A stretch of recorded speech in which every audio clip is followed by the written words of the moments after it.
তো ছোট থেকেই একটা মা ভান্ডার কিনে দিয়েছিল, আর সেই ভান্ডারে কিছু কিছু 2 টাকা 5 টাকা যেমন আর কি আমাদের ওই সময় চলতো, 2 টাকা 5 টাকা দিয়ে অনেক কিছুই পেতাম। কিন্তু এখন তো আর সেই 1 টাকা 2 টাকা দিয়ে একটা লজেন্সও তেমনভাবে পাওয়া যায় না। তো যাই হোক, 5 টাকার নিচে যেন আর কোনো একটা লজেন্সই ভালোভাবে কিনতে পারি না। কিন্তু আমরা ছোটোবেলায় একটা ভান্ডারে ছোট ছোট টাকা জমিয়ে সেই টাকাগুলোকে দিয়ে মা কিছু একটা বানিয়ে দিত বা বড় কিছু একটা কিনে দিত, আর সেটাইকে বিন্দু বিন্দু করে জমিয়েই কিন্তু একমাত্র পারে যে শুধু মেয়েরা তা না, ছেলেরাও অনেক ক্ষেত্রে পারে। সেটা কিন্তু আমাদের বড়রা বাড়ি থেকে সেটা শেখাতে হয়। তো আমিও আমার মেয়েকে শেখাচ্ছি। তো নমস্কার বন্ধুরা, আমি সুপর্ণা, আর সুপর্ণা বায়ন ব্লগে সবাইকে স্বাগত। তো নতুন একটি ভিডিওতে থাম্বনেইলেই জেনে গেছো যে কী নিয়ে কথা বলছি। তো মেয়েরা যে বিন্দু বিন্দু দিয়ে সিন্ধু করতে পারে, শুধু মেয়েরা নয় বললামই, ছেলেরাও পারে। বাট আমি যেহেতু মেয়ে একটা, তাই আমার অভিজ্ঞতাটা তোমাদের সাথে শেয়ার করব, আর তাই ভিডিওটি শেষ পর্যন্ত দেখার অনুরোধ রইল। তো আশা করছি যতটুকু বলবো তোমাদেরকে অন্তত ভালো লাগবে, মানে যতটুকু বলতে পারো আমার সাথেও অনেকের মিল হতে পারে। তো যাই হোক, সকাল সকাল ঘুম থেকে উঠে আমি আমার রুটিনের কাজটা সেরে নিই। কেন জানো? যে সারাদিনের কাজটা যদি একটু একটু করে ছোট ছোট করে লিখতে পারি, তাহলেই হয়। ওই ছোট ছোট লেখাটাই আমার কাছে অনেকটা ইন্সপিরেশন। একটা করে গোল পূরণ করব আর সেটাতে টিক মারবো, আর এই যে একটা একটা করে ছোট্ট ছোট্ট করে এগিয়ে যাওয়াটা একটা আলাদা অনুভূতি। চলো, তারপরেই আমি চলে এসেছি, একটু ছোট্ট ইনডোর প্ল্যান্ট করছি। তো দেখো, এটা কিন্তু আমার সত্যি বিন্দু বিন্দু দিয়ে গড়া। প্রথমে আমি কোনো কিছু কেনা গাছ আনিনি, জানি না কতটা সাকসেস পাবো, আর এক্ষুনি কিনেই যদি টাকা ওয়েস্ট করি তাহলে আমাদের মেয়েদের কত কিছুই না শুনতে হয়। সেটা আমরা ছোট থেকেই শুনে এসেছি। তো যাই হোক, মেয়ে হয়ে জন্মেছি, অনেক কিছুই শুনতে হয়। আমার মনে হয় একটা ছেলেকেও অনেকটা শুনতে হয়, শুধু ধরনটা আলাদা। একটা মেয়েকে একভাবে শুনতে হয় আর আরেকটা ছেলেকে আর একভাবে শুনতে হয়। কিন্তু হ্যাঁ, সবার লাইফে কিন্তু সেটেল হওয়ার জন্য কিছু না কিছু আগে ভাগে ছোট থেকে একটু একটু করে চিন্তা ভাবনা দিয়ে গড়তে হয়।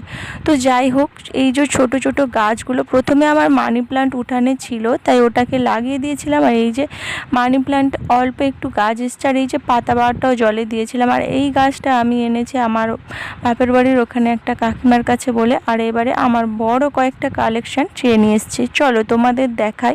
মানি প্ল্যান্টে একটু ছোট ছোট পাতাও বেরিয়ে গেছে। তো আমার এতে এত এত আনন্দ হচ্ছে যে বিনা খরচেও আমি এত সুন্দর করে একটা ঘর সাজানোর জিনিস বানিয়ে ফেলেছি। তাও চলো তোমাদেরকে আরও একটা জিনিস দেখাই। এই যে দেখো, গোলাপ ফুলের আমার একটা কুঁড়ি হয়েছে। আমি অনেক ভিডিওতেই দেখাই, কারণ আমার এত এত ভালো লাগে যে সব গাছে কিন্তু আমি গোলাপ ফুলের কুঁড়ি কোনো দিনই দেখিনি। আমার দেখা প্রথমেই গোলাপ ফুলের কুঁড়ি। তো আমার এই বাগান বিন্দু বিন্দু করে গড়ে তোলার এই বাগানটার অনুভূতি তোমাদের সাথে শেয়ার করছি। আর প্রথম থেকেই আমি কিভাবে বিন্দু দিয়ে, একদিন আমার প্রচেষ্টার চিন্তা ভাবনা আমার রয়েছে যে আমি এই বিন্দু দিয়েই সিন্ধু গড়বই। তো মানুষের ইচ্ছা থাকলে অনেক কিছুই হয়, বেশি বড় কথা বলবো না। তো তোমরা আমার প্রথম থেকে যারা ভিডিওটি সাবস্ক্রাইব করে রাখলেই পরপর ভিডিও আপডেট পাবে, বা তোমরা আমার যদি পাশে থাকো, ভালো লাগে ভিডিওগুলি অবশ্যই দেখতে পারো।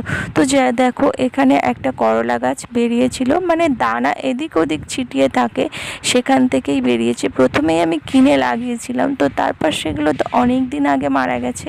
আর ওই যে ওর পাকা ফলগুলো হয়েছিল, সেগুলো এদিক ওদিক পড়াতে না কখনো কখনো এদিক ওদিক গাছ বেরিয়ে যাচ্ছে। আর আমি মেরামতি করছি। একটা বাড়ির সামনে হয়েছিল, মেয়ে তো ওর ডগাটা কেটেই দিয়েছে, কি না ও গাছ দেবে, মানে গাছ লাগিয়ে দেবে। তো আমিও গাছ লাগিয়েছি, ওর দেখা দেখিতে একটা ইন্সপিরেশন জাগছে। চলো আরও একটা কথা বলি।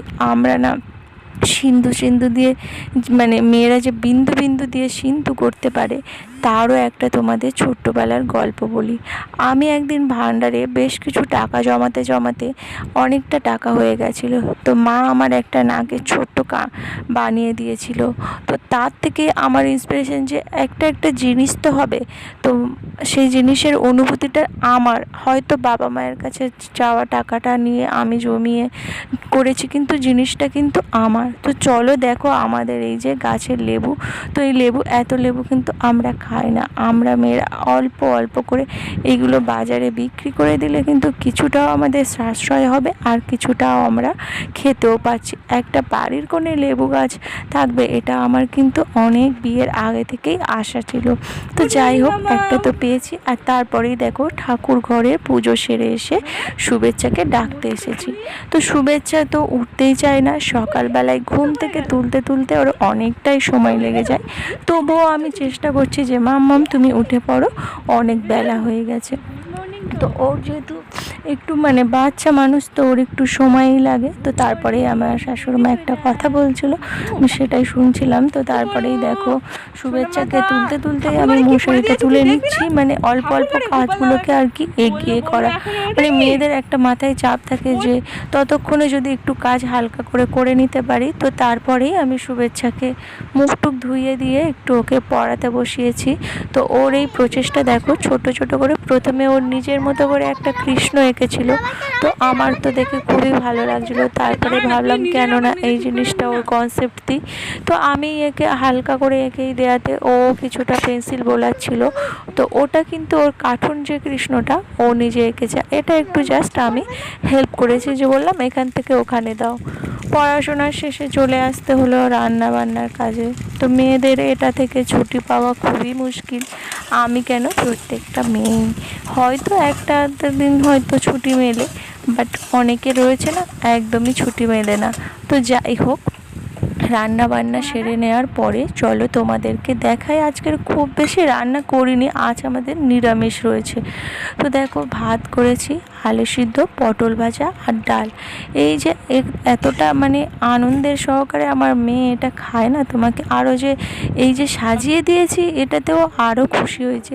তারপরেই দেখো আমার একটু প্রচেষ্টা, আমি একটা এখানে সেলাই এখানে শেখাচ্ছে, তো আরও একটা এখানে কাজ শিখছি আর কি। তো তারপরেই দেখো শুভেচ্ছার জন্য জামা বানিয়েছি। তো শুভেচ্ছার জন্য একটা বানিয়েছি, আরও একটা বানাবো। তো আমার এই সেলাইয়ের প্রচেষ্টা বলতে পারো একটু ছোট ছোট বাড়ির টুকিটাকিগুলো, নিজের যে ক্রিয়েটিভিটিটা একটু কিছু করার জন্য যেটা হাতে সেলাই করে হয়ে ওঠে না, সেইগুলো একটু টুকিটাকি সেলাই করার জন্যই বর কাছে আবদার করেই এই মেশিনটা নিয়েছি, যাতে একটু হয়তো আমি অনেক কিছু বড় কিছু করতে পারবো না, কিন্তু যতটুকু পারি মানে চেষ্টা করব বাড়ির কাজ দিয়ে তার পাশে থাকতে। হয়তো বড় কিছু করা বলতে আমি তো আর সেরমভাবে বেরিয়ে কাজ করতে পারবো না, বা আমার এই মেয়েটাকে ফেলে রেখেও কাজ করতে পারবো না। এখন আমার উদ্দেশ্য হচ্ছে ওর যেই ছোট ছোট বিন্দু, আমার ছোট্ট মেয়েটাকে একদম বড় করে তোলা। এটাই ছিল আমার ভিডিও। টাটা বন্ধুরা।